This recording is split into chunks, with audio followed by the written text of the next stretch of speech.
You may want to be looked at in a certain way, but no matter how much you don't like it, people will judge you by how you carry yourself. Let's get into it.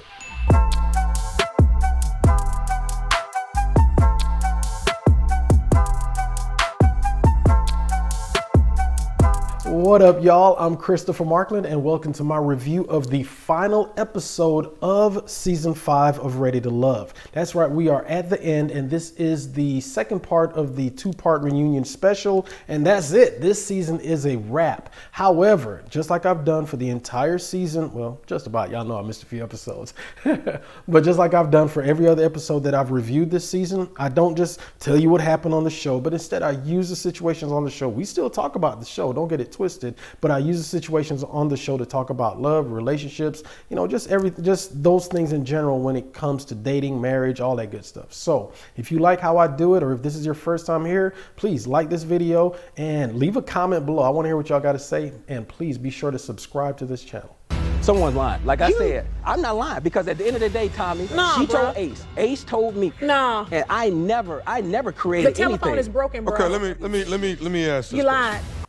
Yeah, this is some nonsense. Now, at the end of the day, if Laverne got the call, meaning somebody told him this information, and we find out later on that it was Ace, so Ace had to get the information from somebody. So at the end of the day, whoever it is that's making these calls and doing all that is just messy. This is just some absolute nonsense. It's kind of like, I forget, what's the other show, Survivor, where people get into these clans and try and link up and do all this other stuff, man. That's not what this show is, but it sure as hell's turning out to look that way. Carmen called me and was like, we need to talk. There's a block right now. The block is Joy, Clifton, Ace, and Laverne. They're locked in. They're all gonna vote for each other and try to make it to the end. And in order for other people to have a chance, we need to break up the block. And she was like, we need to vote Laverne out. So we see that Laverne is telling the truth, or well, some version of the truth. However, no matter how you slice it, it all points to Carmen. Her fingerprints are all over this.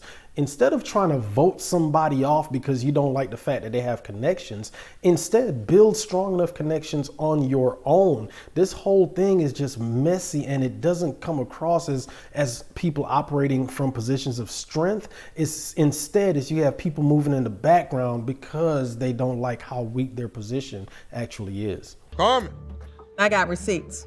did you call? I have a question. No. You did not call Sabrina. No. You didn't call Sabrina and said there is a block. No.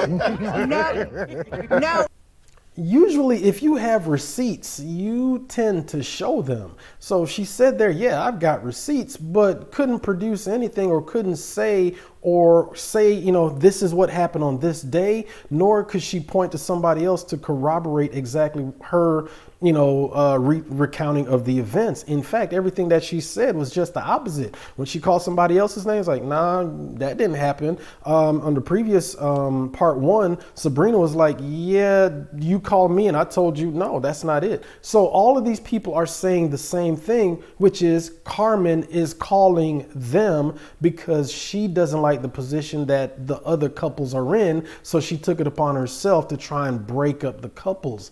Again, that is not somebody who is confident in their position and someone who's working from a position of strength.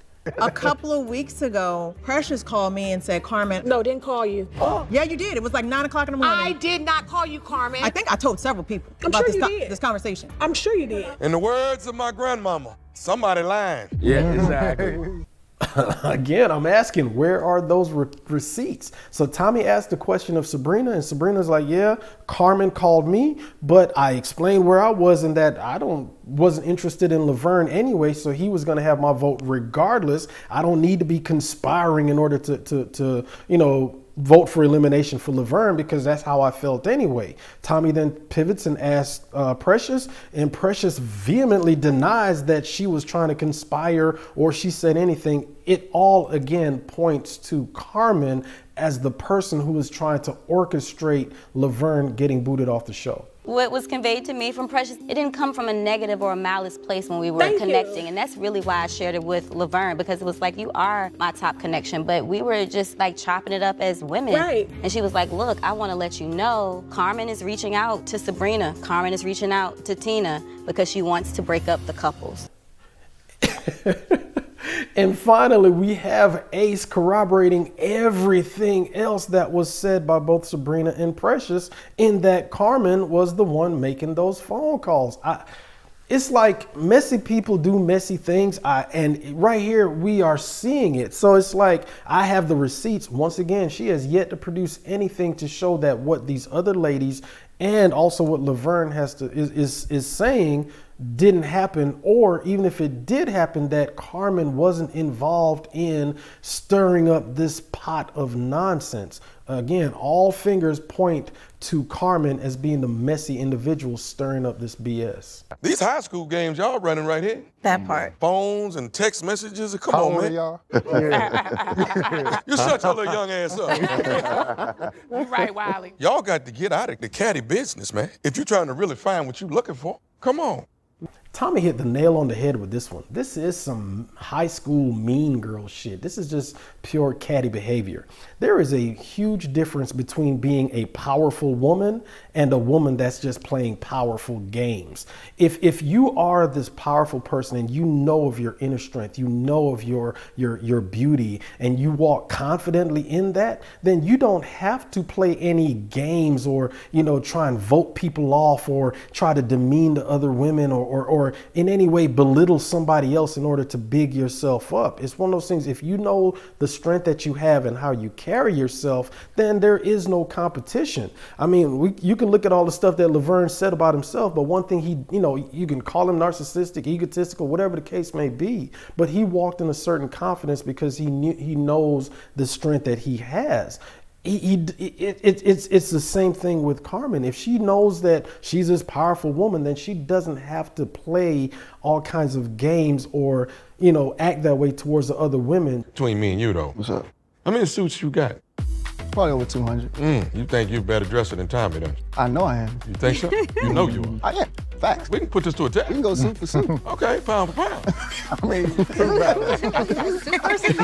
There are times on these reunion shows where I feel like they waste a lot of time digging into issues that really ain't got nothing to do with nothing. Now, I get it. You don't want the whole show to be just drama, and to be serious the whole time. You got to add some levity and, have fun to it. But right here, we see Tommy and Demetrius getting into a suit measuring contest, when what he actually did was let Carmen off the hook, because after asking those questions and everybody, narrowing down the focus to show that, Carmen was behind the scenes trying to conspire to get people voted off the show because she wanted to break things up. If you have the show and there's a purpose for the show, you're trying to do something where people actually get together and people really are either being voted off because there aren't connections, because it's a genuine thing. If you have people going behind the scenes trying to subvert that, that's a problem that needs to be addressed. But instead, we're talking about Demetrius and his appeal to the ladies. I don't know. I think that was a missed opportunity right there. So coming into it with Demetrius, I was a little bit on guard, just kind of trying to understand who this guy was. I'm hearing all these, he's fly, he's this, he's that, but I'm like, okay, who are you really in this process? And I shouldn't have been so on guard coming into the process. I've said it before, and you know what? Your single friends will keep you single. Think about it. Tina was the new person, the new girl added to the mix, right? So as such, she's an attractive woman. So listen to what she just said. Basically, she talked to the other ladies, and obviously she didn't say who said what and what specifically was said. But what she did infer was that those ladies planted an image of Demetrius in her, that he was this, not necessarily a playboy, but, he was all of those things. So when she finally did meet up with Demetrius, she didn't come with an open mind. Instead, she came with her her defenses up. So therefore, she wasn't necessarily, think about it, if your defenses are up, then you're not open to receive anything that person is trying to say, meaning that person being Demetrius. Instead, you're looking at him kind of sideways like, okay, yeah, you're just telling me all these sweet little lies, that kind of thing. Instead of being like, oh, okay, Demetrius, you seem like a cool enough dude. So because of that, that's where that conflict, that tension that arose between the two of them, it came because other people planted seeds about who Demetrius was in order to basically kick the competition, or, you know, in order to not have as much competition for Demetrius. And at the end of the day, it worked. I have some like questions about like some stuff with Sabrina. Does there need to be another conversation, or there's some things that's not completely finished or I don't think it finalized? need to be like a conversation, but it's just like, I'm expecting other people to move like how I move. I'm not a big fan of backtracking, and I'm not a big fan of the need for closure. If you've been paying attention throughout the relationship, but more specifically towards the middle and the end of the relationship, then you probably have enough information as to gather as to why that person left. Now, you know, it's one of those things where all you got to do is replay the tape, because nobody just all of a sudden says, you know what, I'm gone. No, they've been dropping clues, dropping breadcrumbs that, hey, I'm not happy because of this. I'm not happy because you're not providing that. So if you have all of those clues, all of that information, you don't need to have a conversation after the relationship has come to an end. You don't need to have a relationship after that person is left. They don't need to come to you after you've decided to move on, because again, if they replay the tape and stop, think, be honest, and, you know, and say, okay, why did this person leave me? Oh, you know what? It's because of that. Oh shit. You know what? It's because I didn't do that. Yeah, all the answers that you need are already there. Now, if the person just dipped out because they cheated on you and left with somebody else, that's another conversation for another day. But again, they left. What closure do you need? They've given you the information that you need in order to move forward with your life. I just need closure. Let's have another conversation. Yeah, all that ain't necessary. Move on. So how did you take that? I took that he was talking at me, and all I was there to do was to defend him. And I feel like he just turned around and gave me his ass to kiss. Mm-hmm. And I think in the end, as a friend, I'm hurt. I will own what I did. I apologize if you were hurt in that process. Paul always, especially at the very, very beginning, this dude's always spoke in these lofty platitudes and asked all these super duper deep questions. I mean, deeper than a kiddie pool, just like, oh, and it's like Precious was one of the only women that actually got past all that and was trying to get to know him. So I can see why she'd be a little bit annoyed that, you know, when they, in that particular conversation, he was basically talking at her instead of talking to her. And, you know, yes, he used the word you, you know, the figurative phrase, not necessarily you meaning Precious in that case. However, it's like, bro, are you talking to me or are you talking to somebody else? So I can see why her annoyance is, because at that moment, it's like, dude, that's a whole lot of ego for a person that if I wasn't the one that stepped in and said, no, Paul is a good guy, he probably would have been voted off a hell of a lot sooner. And he probably would have been gone instead of either Fernando or a couple other dudes. You were heard at the brunch. Yep. Is that why you revealed this conversation that Paul had with the kid? I said it because I was hurt, first of all. And I'm like, how are you going to say this when you're telling me you are not interested in this woman? And those words did come out of your mouth, Paul. Messy people do messy things, and hurt people hurt people. I'm glad that Carmen admitted that she said what she said and, you know, moved the way she did, because she was hurt regarding, you know, the Paul and Daki in that situation. However, that is a pattern of behavior that we have seen from Carmen, in that if there's a situation she doesn't like or a person that she doesn't care for, she lashes out and does the whole mean girl routine and just says what she says. That's why that right there, that type of behavior is why I am always advocating for therapy when before you enter into a relationship. Because if you have all of that hurt bubbling up inside. It's there. And if someone says something, boom, it's on. And now you're going to say certain things. And now just because you're hurt, you're just going to end up hurting everybody around you. And the thing about words is once you say them, you damn sure can't unsay them. There ain't no rewind button in life. You said it and people don't forget. And especially if you hurt people, you don't know how that person's going to react to the things that you say. And now you got a bad situation made even worse. Therapy is necessary because we all have been through stuff. We all have trauma. And if you don't deal with it, situations like what we see with Carmen, meaning she just says what she says and lashes out and is trying to hurt people in order to have them feel the same level of pain that she feels herself. No, I don't think I said that I wasn't interested in her. You did not say I did not physical say, attraction. No, I did not say that. And I think because I did not say that I was taken as I did not. I wasn't, rather. That's what I'm saying. Oh, Jesus. Man, as slow as Paul talks, he should be able to remember every damn word that he says. Now, if somebody's calling me a liar on national TV, shit, you better believe I'm going to have some level of righteous indignation about it. But nope, not Paul. He's just sitting there all quiet.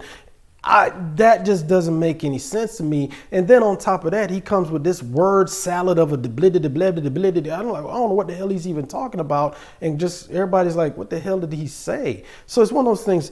If you did do those things or if you did say that, man up. But instead, it's the same just jibber jabber coming out of this dude's mouth. Do you feel like you bailed out on everybody? I had to do what was best for me. This process really took a toll on me, and to go on dates with men that I just really didn't have. I didn't have those it connections. It made me feel like I was wasting my time.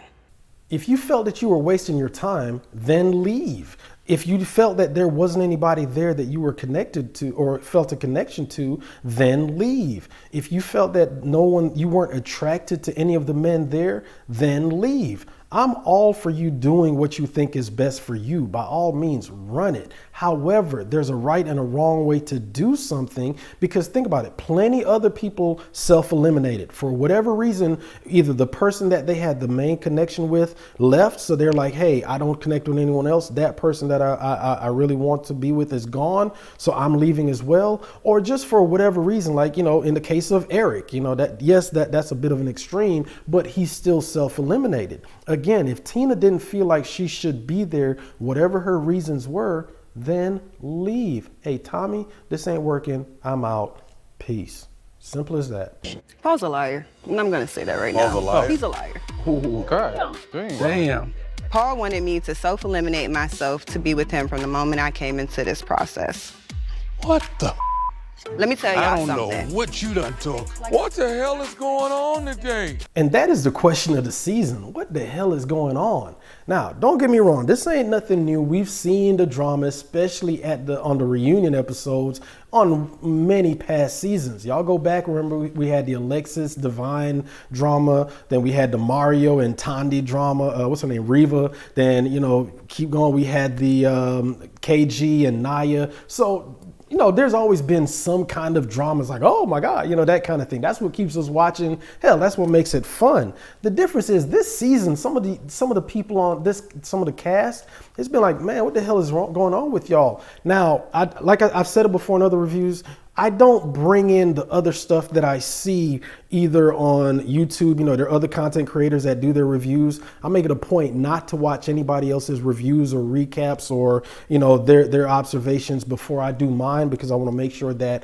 I'm delivering what I see, what I feel. And then also I see the Facebook groups. There's one group in particular, shout out to Lex, that that they jump in. But this season in particular, and I can even go back to last season when Ron jumped in, and this season, it's like a lot of these dudes are coming in, and more specifically this season, this dude, Paul. Now, I get it.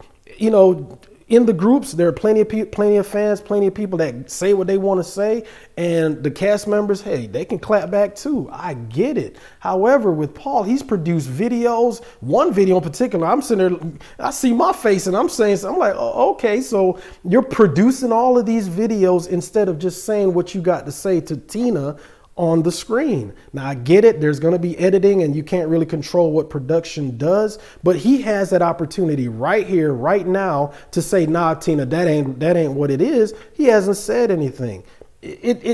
Again, what the hell's going on? He didn't come on there for love. He came on there to sell his book that he's about to come out. He wanted exposure. What book? Some bullshit ass book that you talked about. I don't claim to be an artist other than a music producer. Okay. You got a book? I have no idea what she's talking about. If you want to sit here and make me Take look the crazy pill. because you don't want to look like crazy. So he wanted to self-eliminate in order to promote a book? But how can you promote something on the show if you've eliminated yourself from the show?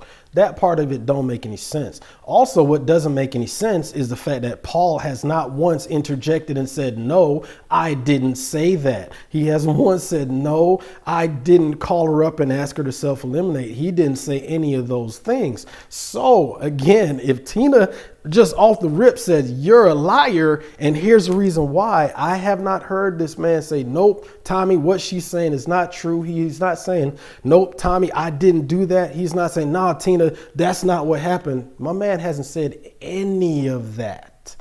All he's talked about is the music production. What book? Not that I didn't say what she's claiming that I did. No, you're full of Who said books? I'm a music producer. Whatever, I don't if that write was books. your lie, then whatever works for your old ass, your Viagra, and your like whatever works. Okay, hang on. Oh, thank you. God knows the truth, baby. Exactly. What is happening right now? Y'all, the only thing that I can say based on everything, the interaction between Paul and Tina right here, is the only thing Paul is saying is that, what book? I'm not an author. I'm a music producer. He's more focused on getting that right as opposed to saying, yeah, I didn't say any of those things about you, about this phone call, what you're saying isn't right, etc., etc. He's more focused on the fact that, nope, I'm not an author. I'm a music producer. If you didn't say it, I have yet to hear this man say, I did not say that. What she's saying is not true or something of the sort. Again, all I'm hearing is him talking about, I'm not an author. But Tommy, he was really mad because Demetrius was meeting my ex. That's why Paul stopped talking to me. You called him my name 4 times. Demetrius, she called you Paul 4 times? She did. I did. She did. But we were having a conversation, and then she said Paul's name, right? Kind of threw me off. I let it go. Let it go. She did it again. Can y'all help me understand as to why Paul would bring that up when that has nothing to do with the question or the issue on the table, which was whether or not Paul called up Tina and asked her to self-eliminate, and also the fact that, he was only on the show in order to promote his book. Speaking of promoting books, your boy's an author as well. So hell, if we talking about promoting books, let me promote mine. Y'all know that I've written 2 books. The first one being Desperately Seeking Exclusivity, and the second is Desperately Seeking Pleasure. Links are below in the description section. So hey, make sure you check me out. Go and purchase each book. They're available on Amazon. So with that out of the way, I'm trying to understand, what difference does it make whether Paul, whether Tina called Demetrius Paul or not? What does that have to do with anything? That just, again, he hasn't disputed anything. He hasn't done anything. I get it. There may be some reality show cuts and edits, some chops and screws that we didn't see. But at the end of the day, what we did see and what we didn't hear is Paul disputing the fact that, yes, I asked her to eliminate and all of that other stuff. I have yet to see it. Y'all help me out. Let me know if I'm missing something. Coming into the getaway, I already knew I was going to leave. I wish I would have left sooner. Can you admit, though, that you ghosted the process? You ghosted me. I sure did. You got to say that was disrespectful. I did what I had to do for myself. The process is what the process is. Fine, cool. Now, unless Tommy just took it upon himself to drive out to wherever the hell he went, on whatever day he went, at whatever time he went, and just sat down and be like, hey, Tina, come meet me. that's one thing. But if they made plans to meet up at a certain location at a certain time, and Tina agreed to meet up at said location at said time, and then she just chooses not to show up, yeah, that's total disrespect and disregard of his time. Now, I get it. She can do whatever she wants to do if she feels that that's what's best for her. But there is a certain level of respect. There is a certain level of decorum, as it were, where all you can do is pick up the phone and say, hey, Tommy, I thought about it. No, thank you. I don't want to meet. Fine. Also, think about it. If he did in fact call her, and from what we saw, he called her multiple times, saying, hey, Tina, what's happening? Where you at? Then for her not to call him back, for her to disregard his calls, for her to not even give him the courtesy of a text message saying, Tommy, no thanks, I'm not showing up. No matter how you slice it, that's disrespectful of him and his time. Again, she can move how she wants to move and do what's best for her. I'm not disputing that. I'm not saying that she doesn't have that right, nor should she do so. But she still, if she made an agreement to meet somebody at a certain time, it's a lack of respect, aka disrespect, to not show up, to ghost that person. Why do you think the guys felt like that? I had one bad date with Demetrius and 0 phone conversations with him. So for him to gather anything about my character or my personality in that sense, other than the word social, is a very severe, ill depiction of my character.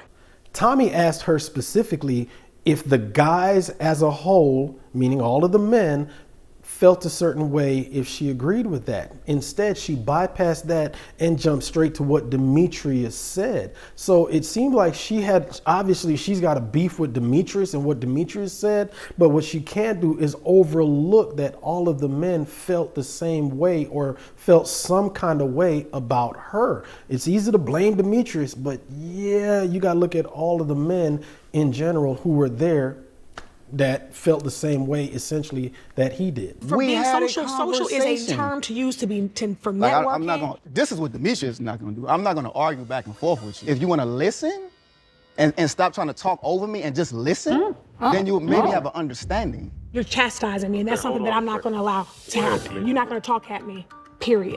I get that Demetrius is the target of her ire, but at the end of the day, her actions right now, her behavior right now is actually backing up several of the reasons that the men felt they didn't want to move forward with Precious and the reasons why they ultimately eliminated her from the show. Now, I get it. Her focus is on Demetrius right now because he's the one ultimately that said those things. However, he wasn't disrespectful towards her. He didn't come at her in any way. He didn't disparage her in any way. He gave his assessments based on 2 dates that he had with her. One was not a date per se, but at the pool, they had some conversations, and then also they did have an actual date, and there's certain things that came up, and he realized, you know what? No, thank you. And he gave his reasons why he felt that he did. Also, Demetrius has his boundaries, and he said it. I'm not about to be going back and forth with you and all this other nonsense. Now, if you're going to give me the respect of, if I'm talking, then hey, let's talk. But if you're going to keep talking over me, no thanks. That's not a conversation. He didn't want to engage in that. I get it. That was a trigger for her, but he wasn't coming for her in any way, but she damn sure was coming for him. Come on, why are you trying to play this victim role, though? Victim? You sat there and assassinated my character. If she want to be in the club every night, all you had to do was say that I wasn't for you. I said that. I said, hey, I want to know what the depth of what she wants in a relationship. On what you're saying, stand in your truth. Now, that episode in particular, I can't remember if it was episode 3 or 4, it might have even been episode 5. All I know is that on that episode, all of the men were essentially saying the same thing. And even in the clip that they showed earlier in this episode, you saw Paul was like, yo, she's doing too much. She's doing the most.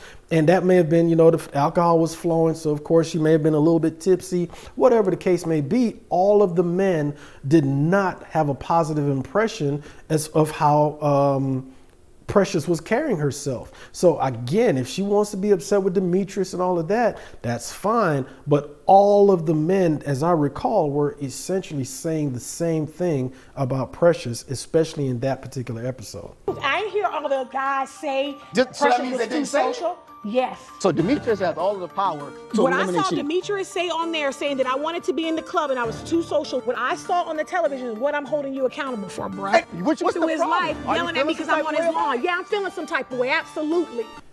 He was asked, he gave his opinion of her, and you know what? There's an old saying. And if it refers to you, then it refers to you. And a hit dog will holler. If none of the things that Demetrius said applied, then let it fly. However, the way she's acting, it damn sure seems that he's pretty accurate, or at least it hit something in her that she knows to be true. Again, if you don't agree with it, that's fine, but to act, or more important, react the way that she is, yeah, that's problematic right there, because he's not coming at her like that. He's not talking down to her. He's not doing anything of the sort. But again, she's damn sure she's coming for him, and she came ready to fight. You're not hurting my feelings. I don't care about hurting your feelings, Demetrius. You are a non-factor in any of this for me. So why are you making this a big deal, though? Because I don't like anybody talking about me, period. Why are you trying to make this a big deal and it's not? I mean, don't you dare look down on me. What are you talking about? Because that's not who I am, period. That's the problem. Well, if you know that, why are you arguing? Styles make the fight. And Precious damn sure came there ready to fight, because obviously she saw the clip and she was ready for it. However, Demetrius wasn't giving her the fight that she wanted, because he wasn't engaging her in that way. And he was standing on the fact that I said what I said, you saw what I said, I wasn't coming for you, you're taking it some kind of way. Now, I get it. You know, what he said may have triggered something in her, and no matter how much she wants to say that I'm not who, you're portraying me to be, and this, that, and the third, her actions right now are showing that exactly what he said, or exactly who she is. Let's take Demetrius out of it. Exactly who she's trying to say that she's not. Her actions are showing that she is that person, and there's no way around it. What you see, or what we see, is who she is. Now I gotta bring you down. Are you drunk? Are you high? No, bitch, I'm not. Lord, the energy. You're gonna sit there and sit there and say I'm high now? No, I'm high. What's going on with you? No, because you're sitting here you've been on disrespecting me, 10 all and you think I'm day. gonna sit here and allow you to You've been on disrespect 10 me? all day. That's the woman I grew up to be. You, bitch. Precious said, allow you to disrespect me after the woman I've grown up to be. Y'all, that's an example of that. I'm not a therapist, don't claim to be one, but that is some emotional trauma bubbling up to the surface. Again, y'all, this is why I stress, I am always saying, get therapy before you try to enter into new relationships, because you never know what your trigger is. So it seems to me, just based on everything that she's saying, that there's something that she's been working on, her self-image, all of that. And when Demetrius said that, and especially for the whole world to see, it's on and popping, that trigger was there, and she's just popping off because she is hurt. Now, we can go, well, he shouldn't have said it and this, that, but the way she is reacting, the anger that she's exhibiting, all of those things, and the bras and all of this, that is some shit, because she's ready to fight. That is a true trauma response, just pure anger. And you cannot lay that at Demetrius's feet. That's something that Precious has to address. That's work that she has to do on herself, because her self-image or something is way off base, way off track. Clifton, did you tell her prior to the retreat that you had made your decision? Once we were at the Truth or Dare, it was very visible then, right, to me. Mm-hmm. And I don't know if it was not visible to you. No, it was visible. Right? I felt that at that point, there really wasn't an explanation needed. Yeah, I'm not sure if I can rock with Clifton on this one. Tommy asked him a very direct, a very clear question. So if the answer isn't yes, then it has to be no, meaning no, I did not tell Dakia that before the retreat that I'm going to be moving forward with Joy. Now, up to this point, every time Clifton has met with somebody, he has been crystal clear. In fact, he's been that alpha male. Now, we're going to talk about alpha males on the next episode of the CM show. Just the traits and all the characteristics of an alpha male, and just the different types of males. Clifton hits pretty much every mark for an alpha male as far as how he carries himself and how his direct way of speaking. However, I personally can't see, the room that he left, the ambiguity. with Dakia, if she's still thinking before the retreat that he hasn't made a decision, then unless he told her specifically, hey, I've decided to move forward with Joy, if he left room open, then again, I can't rock with him on that one. Any point, any woman saying to me that you're going to take someone from me. So that's out of context. Well, your context. That's what you said. Oh, that's what we're doing. And the problem, that is what we're doing, because I have literally been sitting here watching all of this and I don't like it. Bottom line, move the on. So did she or didn't she say that she was going to take Clifton from Joy? Regardless of the context, if she said it, she said it. Just like I said with Paul, if you said something, you said it. So we can go through all of the semantics and the blah, blah, blah, and the context. You said it. And if I can understand why Joy would be annoyed, because if you know that me and Clifton are together to the point that you're saying you are going to take him from me, that means that, that denotes possession, as it were. That means that they are together. So if Dakia said, I'm going to take Clifton from Joy, I can understand why Joy's got a problem with Dakia, because it's like, hold up. Hey, if we're together and you're going to come in and say that, yeah, I understand Joy's irritation and annoyance in the moment right there. Either let me know or ghost me. But if it was visible and apparent, then what explanation is needed?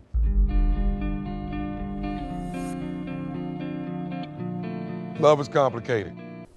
I will say that if Clifton left room to where Dakia thought that he had not made his final decision with Joy and that there was still, room for him to make his final decision, then that's one thing. Now, does Clifton owe her closure? No, not really, because if it was understood and he said, hey, I'm moving forward with Dakia, then cool. Now, we saw Donovan tell Sabrina, hey, you know what? I'm going to be moving forward with Carmen. I'm no longer going to be trying to work anything out with you. It's been real. I'm out. Done.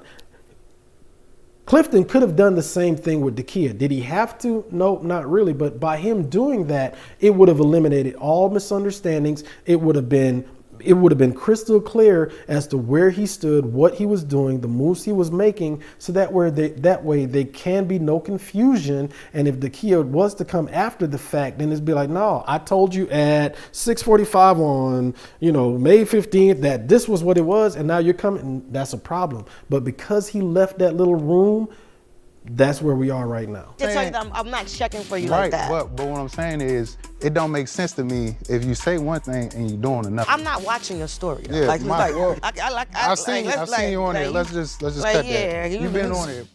Oh, I'm gonna be off though. Trust me. As soon as we get out of here. It seems like a lot of these cast members came ready to fight, with some beef. Think about it. There were a whole lot of other women that said they didn't want to pursue something with Wiley because of his age. However, he chooses to call out Keena specifically as to why she didn't do something. And then he uses the fact that she watches his Instagram stories as the benchmark to whether she's still interested in him or not. It's like, what? That makes absolutely no sense. And quite honestly, it speaks to his maturity level, or the lack thereof, as far as why those women didn't want to pursue something with him anyway. Because if you use the fact that you watch my Instagram story as to whether you want to pursue a relationship or not, man, that don't make no sense. Tiffany, Wiley? Yes. I wish y'all the best. Thank you. I hope in another 6 months you're still smiling, just like that. Okay. Okay? Yes. We're going to see. Smiling is the key, baby. We see it just about every season where even though certain couples don't necessarily make it to the end, they still end up together. So it's kind of cool because Tiffany and Wiley, they did have, they did have a connection. They did have there was an attraction. They weren't necessarily able to, develop it or to build on it because Tiffany ultimately got eliminated pretty early, then Wiley later on. So it's kind of cool that they were able to get together and, try and work on something. So hopefully it'll work out for them. I remember you stating that you would not mind having kids. Have you guys discussed it? Yes. We're talking about trying to have a March baby of next year.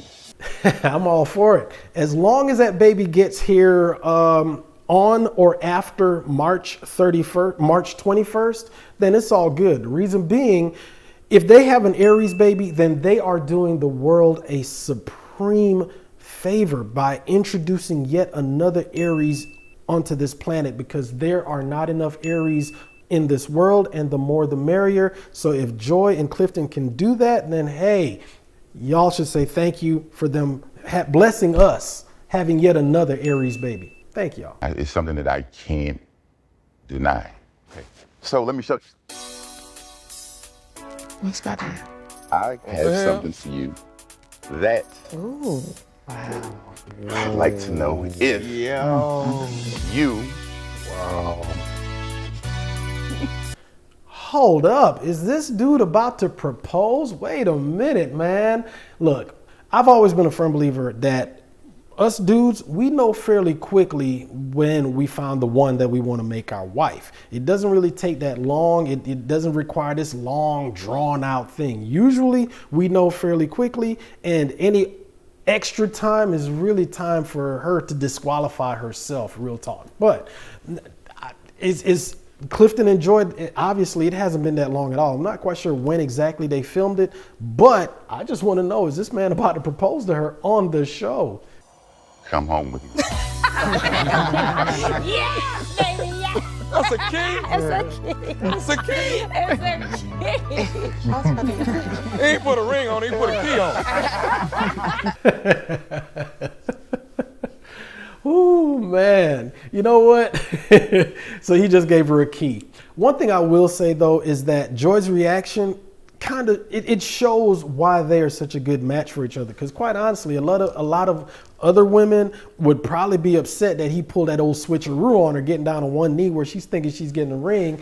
And instead, you know, he subverts expectations and gives her a key instead. But that reaction, that laugh, that exuberance, I mean, that's typical of their relationship. She gets his sense of humor. She gets, you know, they get each other. And that's, you know, that's why it works for them.